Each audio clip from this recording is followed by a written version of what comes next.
Hi viewers, welcome to our channel. ప్రస్తుతం మనతో పాటు జర్నలిస్ట్ చరణ్ పర్మి గారు ఉన్నారు. వారితో ఒకసారి మాట్లాడదాం. హాయ్ అన్న. హాయ్.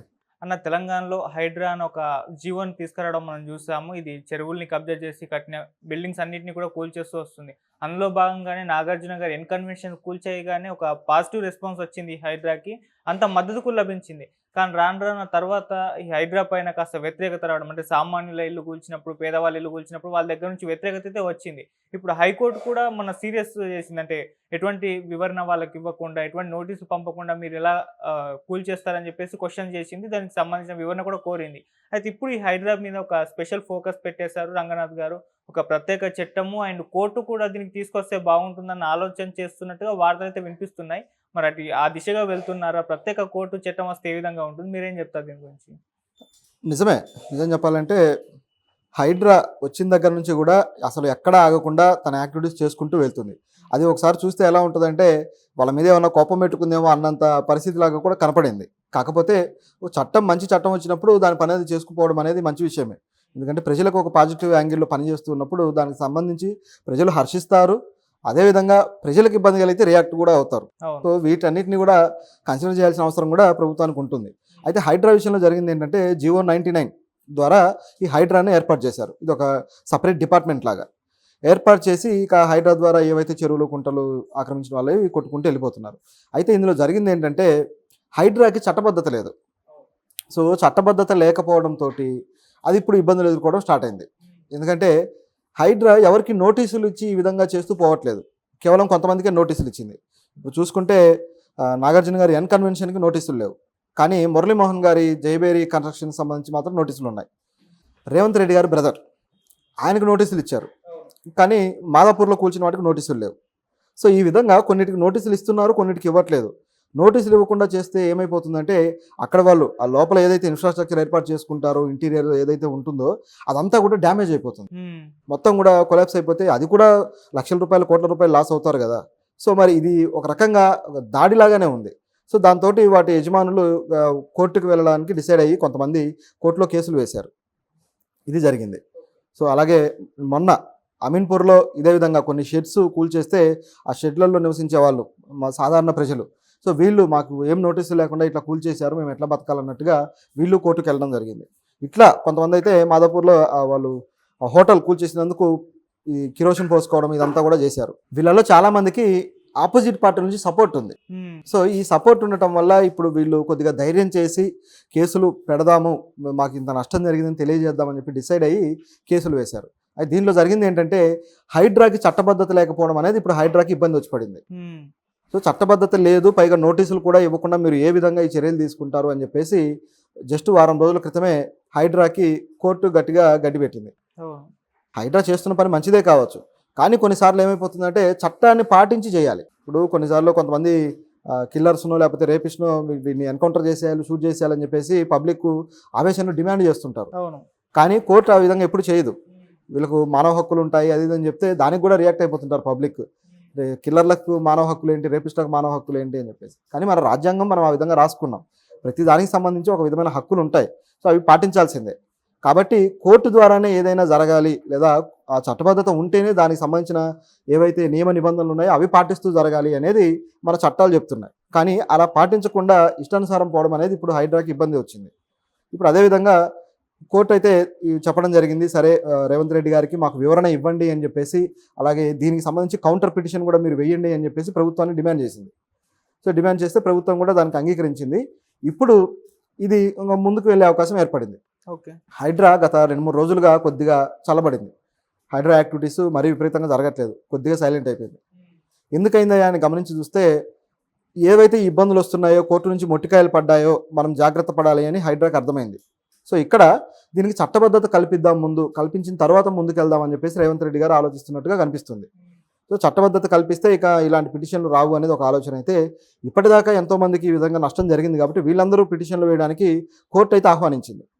ఇది కొద్దిగా రేవంత్ రెడ్డి గారికి అలాగే రంగనాథ్ గారికి ఇబ్బందికరమైంది. సో కోర్టు పరిధిలోకి ఇది వెళ్ళిపోయింది. ఇక ఈ కేసు కోర్టు ఏం చేస్తుందంటే ఇప్పుడు ఒక ట్రిబ్యునల్ ఏర్పాటు చేయడానికి ప్లాన్ చేస్తుంది. ట్రిబ్యునల్ అంటే ఇక విచారణ కావచ్చు, మిగతావి కూడా ఆ ట్రిబ్యునల్లోనే పూర్తవుతాయి. ఎందుకంటే ప్రత్యేకమైన కోర్టు అనాలి దాన్ని. సో ట్రిబ్యునల్ వేసి ఈ పిటిషన్లు ఎవరైతే వేస్తున్నారో ఆ పిటిషన్లని ఆహ్వానిస్తుంది. సో ఇది ఈ భవన యజమానులు ఎవరైతే కూలిపోయిన భవనాలు ఉన్నాయో వీళ్ళందరూ కూడా ఇప్పుడు ఈ ట్రిబ్యునల్కి ఫిర్యాదులు అయితే చేస్తారు.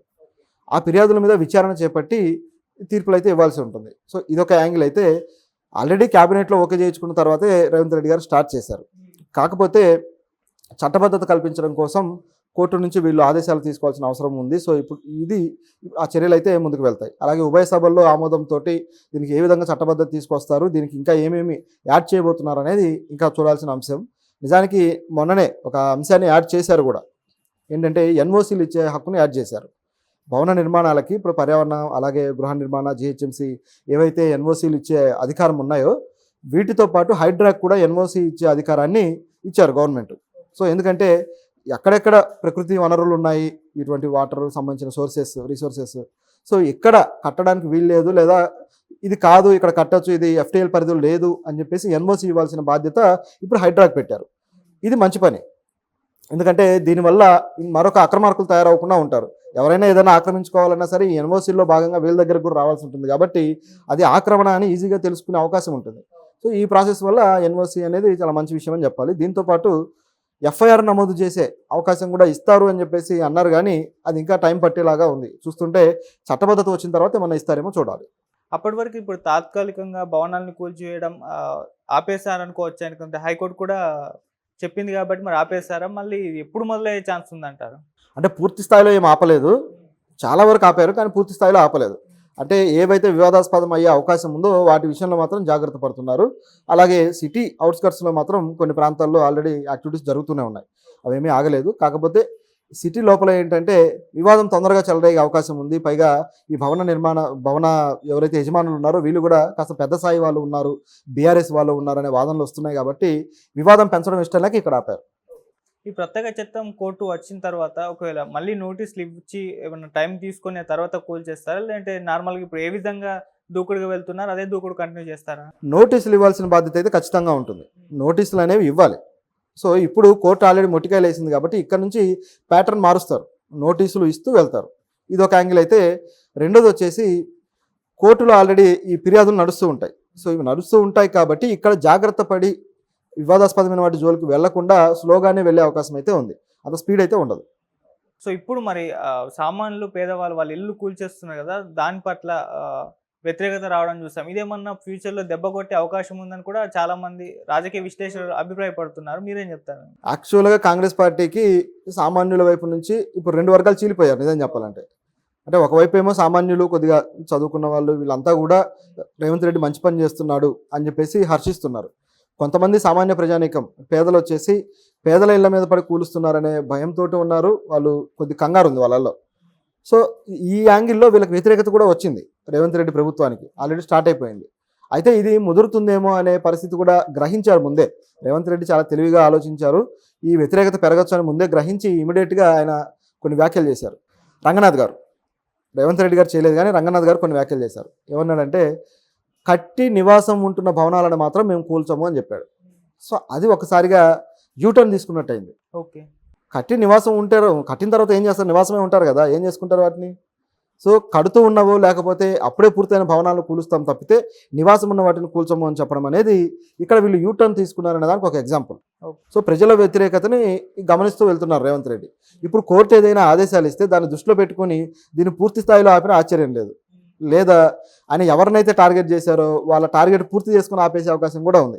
ఒకసారి ఏమవుతుందంటే ఎవరో ఒకరిని టార్గెట్ పెట్టుకుంటాం, ఆ టార్గెట్ రీచ్ అవ్వాలంటే మధ్యలో ఉన్న దారి అంతా సరి చేసుకుంటూ వెళ్ళాలి, అప్పుడే రీచ్ అవ్వగలం. ఆ టైప్లో ఎవరో ఒక పెద్ద నాయకుడిని టార్గెట్ చేశారు, అది కనిపిస్తూ ఉంది. సో చివరికి ఆ నాయకుడి ఫామ్ హౌస్కే వెళ్తారు అనేది ఇక్కడున్న వాస్తవం. ఎవరనేది అందరికీ తెలిసిందే. సో ఆ ఫామ్ హౌస్ దాకా రీచ్ అవ్వాలంటే మధ్యలో కూడా ఏ వివాదం లేకుండా అందరినీ కొట్టుకుంటూ పోవాలి. ఇప్పుడు ఆ ప్లాన్ చేస్తున్నారనమాట, అది జరుగుతుంది. అది